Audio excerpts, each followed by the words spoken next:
Voilà, mon exposé s'inscrit dans la prolongation des exposés précédents, mais j'espère qu'il ne sera pas pour autant redondant, et je vais essayer de le condenser également. Alors le titre qu'Antoine a choisi dans toute sa poésie juridique, c'est « Le droit invoqué, audace et limite du pouvoir judiciaire ». Eh bien, j'ai tout de suite bien aimé ce titre parce que j'aime bien l'idée d'un juge audacieux, parce que pour moi, l'audace, c'est vraiment ce qui nous caractérise, c'est le fait de jouer avec la limite, mais sans jamais la franchir. Un juge n'est pas un frondeur, un révolutionnaire, et en même temps, il faut qu'il ose, qu'il aille un petit peu au-delà de ce qu'on attend peut-être de lui au départ. Pour moi, le juge, c'est comme un funambule du droit. Et il faut toujours qu'il fasse attention de rester sur le fil et de ne pas en tomber. Alors, ce n'est pas ici, dans cet auditoire et devant cette assemblée prestigieuse, que je dois rappeler que le juge n'est pas seulement la bouche de la loi, mais qu'il doit également la traduire, lui donner sens, et qu'en cela, il participe à sa création, à la co-créer. Jean-Emmanuel a parlé de droit, de lui donner un sens humanisé. Je trouve ça très beau. Et donc, effectivement, le juge est toujours pris dans une tension entre l'application de la loi et le respect de normes supérieures. Or, la loi, parce qu'elle est le fruit d'un compromis politique, d'un ici et maintenant, est souvent élaborée sans intégration dans son processus de fabrication de principes fondamentaux supérieurs. Et professeur Verdussen, la semaine passée, lors d'un débat, racontait qu'il était interpellé comme avocat à la Cour constitutionnelle, à quel point le débat sur les droits fondamentaux est absent des travaux préparatoires. Et que du coup, alors que la Cour constitutionnelle devrait elle-même faire un examen de la compatibilité de la norme, enfin de la loi à la Constitution et aux autres normes supérieures en partant des travaux préparatoires et du débat parlementaire et le valider ou l'invalider, et bien souvent la Cour constitutionnelle doit partir à cet égard d'une page blanche sans analyse préalable du législateur. Et lorsque la loi n'est pas inspirée de principes supérieurs et pleinement compatible avec des droits fondamentaux qui lui fournissent un cadre, on peut parler, selon moi, de droit marchandise, qui ne sert alors, ou en tout cas le risque de ne servir que des intérêts particuliers ou privés. L'inscription d'une nouvelle norme dans un cadre constitutionnel et juridique plus large permet d'assurer le respect de l'intérêt général du bien commun. Et c'est là qu'entre en jeu le pouvoir judiciaire pour assurer que la loi, et plus généralement la norme, comme on a parlé ce matin, soit garante du bien commun. Alors dans le contexte actuel de doute quant à la légitimité du pouvoir politique, on a parlé des lobbies, des problèmes des technocrates, on a l'impression que c'est eux qui ont le pouvoir, du fort ressenti de manque de représentativité, on appelle, comme on vient de le dire, souvent le juge au secours pour restaurer la légitimité de la norme, et ça nécessite de la part des juges beaucoup de pédagogie. Alors, j'ai choisi deux exemples du droit français pour illustrer mon propos cet après-midi, parce que je trouve que c'est d'abord deux exemples intéressants, mais en plus, je trouve que ça permet d'examiner les affaires comme des cas et en retirant toute émotivité et en nous laissant une liberté de parole et de réflexion totale. Et ça fait aussi ressortir les traits communs avec notre système juridique. Alors le premier exemple, c'est un exemple tiré de la jurisprudence qui est toujours en cours pour l'instant, du plafonnement des indemnités de licenciement en France. Donc vous savez, et ça rejoint, c'est intéressant, les discussions de ce matin aussi. C'est une vieille requête du patronat français qui voulait plus de prévisibilité pour quand il voulait licencier un travailleur, et donc avait parlé d'une grille. On revient un peu comme une grille des loyers, mais cette fois-ci, elle est en faveur de la partie forte, on pourrait dire, du contrat plutôt que du locataire. Et avant la réforme, le Code français contenait déjà des tableaux d'indemnité, mais qui avaient valeur indicative uniquement.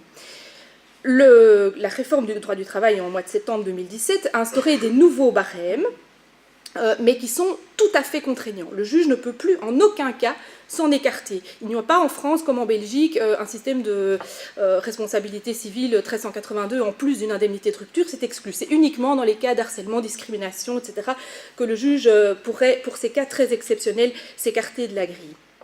Donc on parle d'un score, d'un barème objectif, on y revient.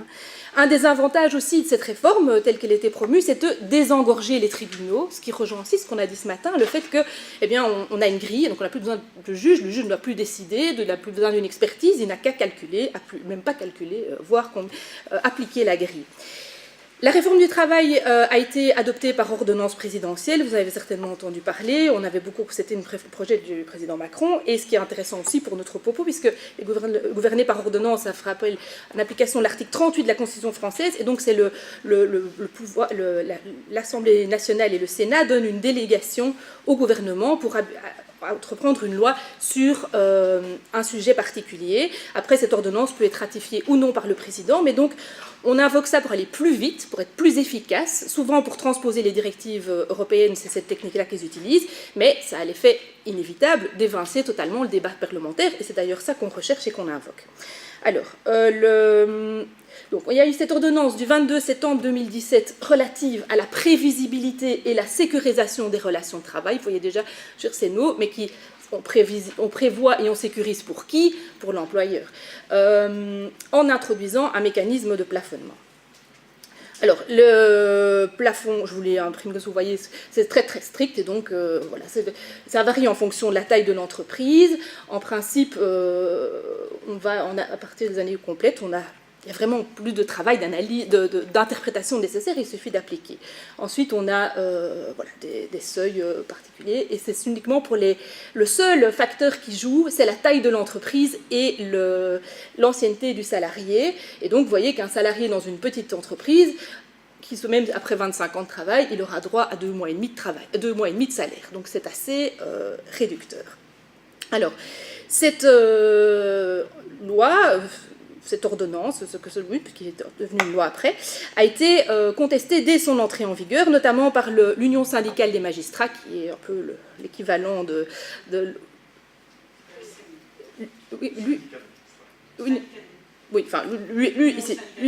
c'est ça, qui est aussi une autre association qui conteste la fin du principe de l'individualisation, de la réparation du dommage. Donc là, c'est déjà intéressant, c'est que les juges eux-mêmes sont intervenus dès la sortie, le 1er septembre 2017, en dénonçant cette volonté de limiter la réparation des préjudices en droit du travail, et qui dit « Cette réforme annonce-t-elle une évolution générale dans les modalités de réparation d'autres préjudices, visant à contourner le pouvoir d'appréciation du juge au motif de meilleure prévisibilité ?»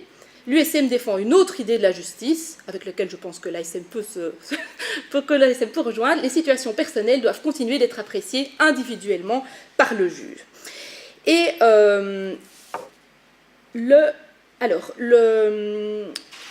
l'idée de ceux qui les opposants, il y avait normalement beaucoup d'opposition, mais juridiquement, on expliquait que cette loi était contraire à 2 normes internationales, la Convention l'OIT et la Charte sociale européenne, qui prévoit toujours une indemnité adéquate ou une autre réparation appropriée.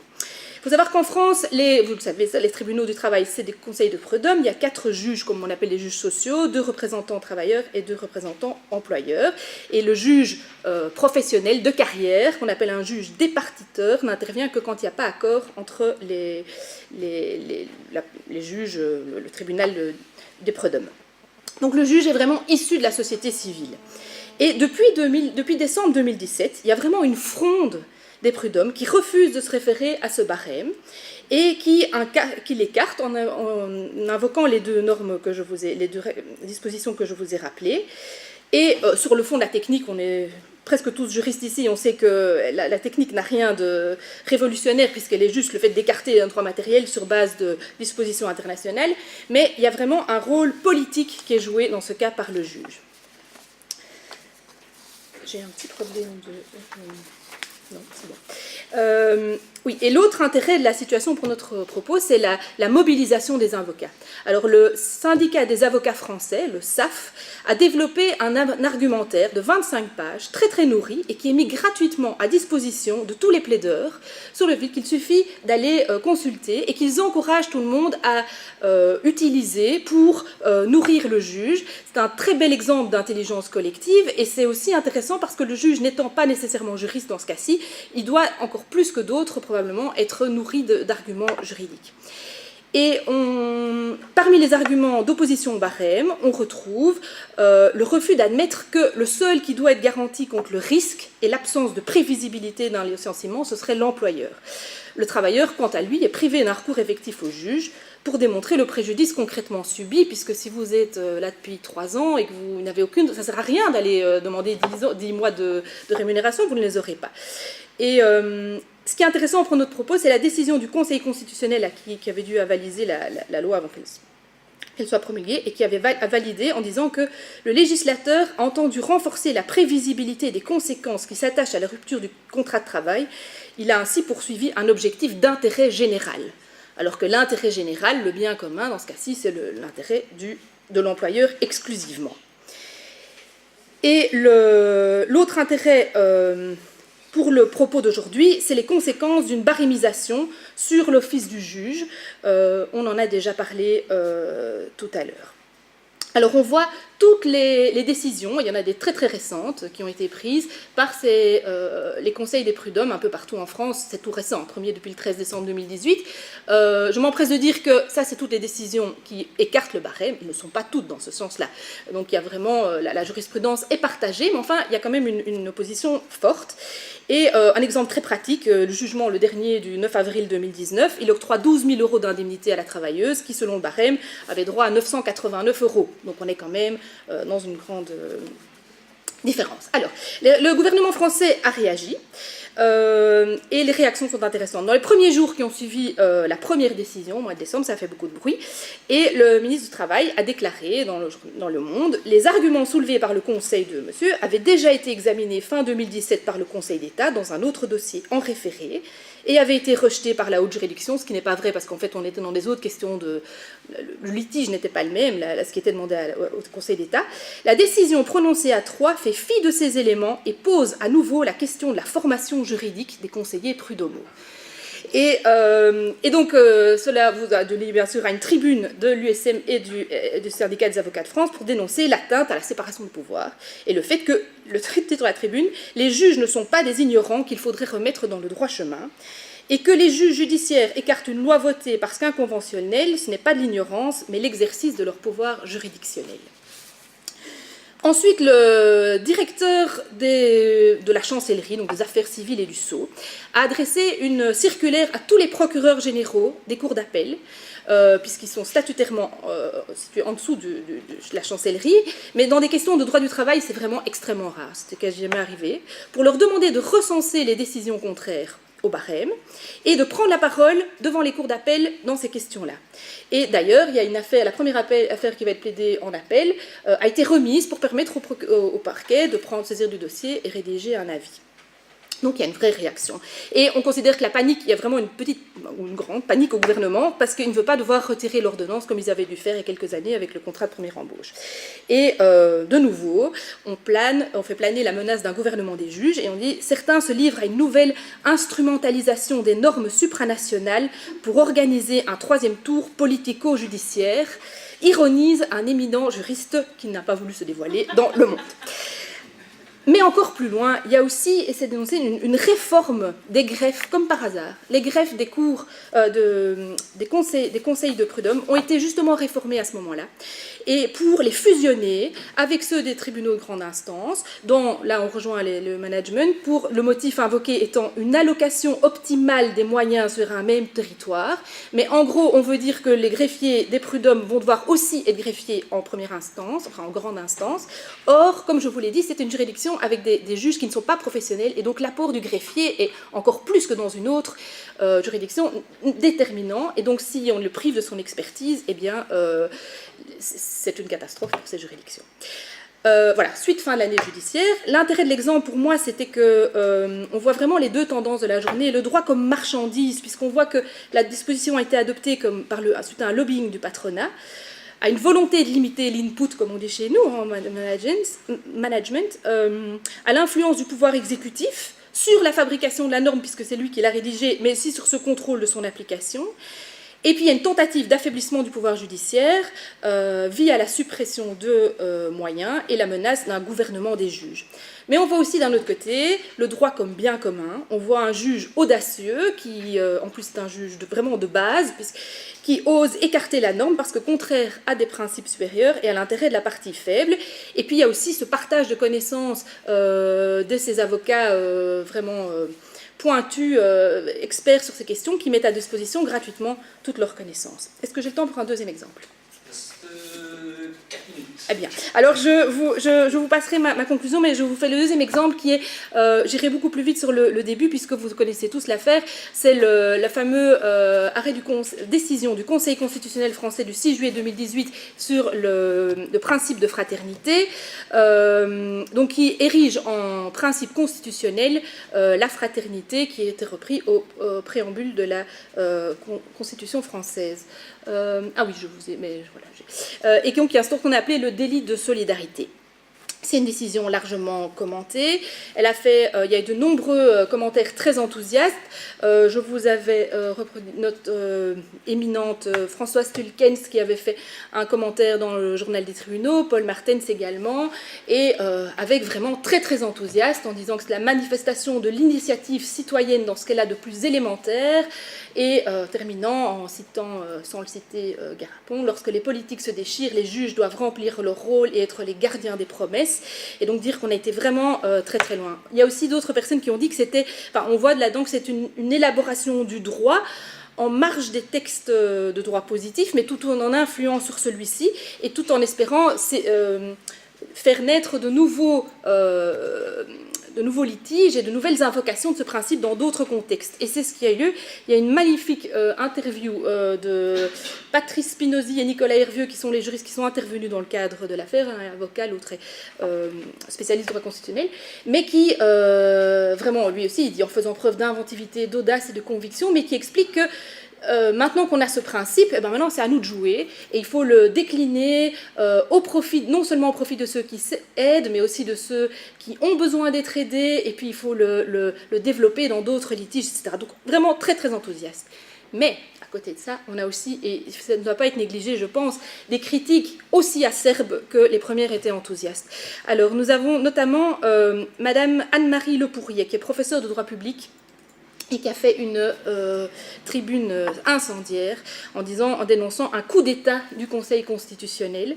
Et ces mots sont vraiment très très forts, en disant que le Conseil avait délibérément triché, en affirmant qu'il découle de la devise la fraternité est un principe à valeur constitutionnelle, l'inversion terminologique pure et simple. Le Conseil feint d'ignorer que c'est la souveraineté populaire qui est le principe normateur fondateur de la République et que ce principe lui interdit de faire valoir ses interprétations idéologiques subjectives sur la volonté générale exprimée par le peuple français ou ses représentants. Elle va plus loin et elle dit, elle remet sur le juge, oui. Voilà maintenant que le Conseil... donc Hubert Védrine pointait récemment à juste titre la responsabilité des juges nationaux et européens dans l'impuissance nationale à maîtriser l'immigration, visant essentiellement le Conseil d'État et les cours de justice de Luxembourg. C'est comme si c'est nous qui noyons les migrants dans la Méditerranée. Là, hein. Et voilà maintenant que le Conseil se met aussi à dérailler dans une incompréhensible surenchère vers l'activisme judiciaire abbépierriste, au moment même où l'exaspération monte de toutes parts à l'égard du gouvernement des juges. Et ça, je vous dis, ce n'est pas... voilà, c'est pas un électeur d'extrême droite, c'est une professeure de droit public très très reconnue en France. Il y a aussi le Club Jean Baudin, un groupe de juristes constitutionnels qui a appelé migrants le Conseil constitutionnel en guerre contre la souveraineté populaire. Et là, on est aussi vraiment... j'espère que vous ne vous sentirez pas visé si on vous dit que vous êtes trop intellectuellement, sociologiquement et politiquement exposé au microcosme droit de l'homiste. Et donc, on est contre la démocratie représentative. Et alors, il va encore plus loin, puisqu'il propose une modification constitutionnelle en disant qu'une disposition législative déclarée contraire à la Constitution ou jugée contraire voilà, sera quand même maintenue en vigueur si dans les 6 mois suivant ces décisions, ce jugement, elle est confirmée par une loi adoptée dans les mêmes termes par la majorité des députés et la majorité des sénateurs. Et donc on n'est plus dans les 3 pouvoirs, on est vraiment le pouvoir législatif et les autres, ils peuvent un peu interpréter, mais pas trop quand même. Voilà, alors je termine par là. Donc pour l'intérêt de l'exemple, il me semble évident. Le droit comme marchandise, bon, ici c'est peut-être plus difficile a priori, sauf à considérer que le délit de solidarité participe d'une union fondée sur la liberté de circulation, qui nécessite dès lors des frontières extérieures fortes et une criminalisation de la solidarité envers ceux qui n'ont pas de valeur économique. C'est peut-être un peu facile comme lien, mais c'est ce que j'ai trouvé. Mais en tout cas, l'argument du juge contre les peuples, lui, il est vraiment très renforcé et présenté comme une grave menace à la démocratie. Et droit comme bien commun, eh bien, il y a le délit de solidarité lui-même démontre la vitalité de la société civile qui n'a pas peur de s'organiser, de s'exposer pour venir en aide au laissé-pour-compte de la mondialisation. En Belgique, on a eu un procès similaire et il y a une incroyable vitalité, abnégation, persévérance de la plateforme citoyenne pour l'hébergement des migrants. Dans ce cas-ci, on peut dire que le juge a été audacieux, c'est le moins qu'on puisse dire. Il a investi sa fonction de contre-pouvoir et de garant des droits les plus fondamentaux, c'est-à-dire vraiment, dans ce cas-ci, se nourrir, dormir, boire, manger. C'était ça qu'ils aidaient à faire aux migrants.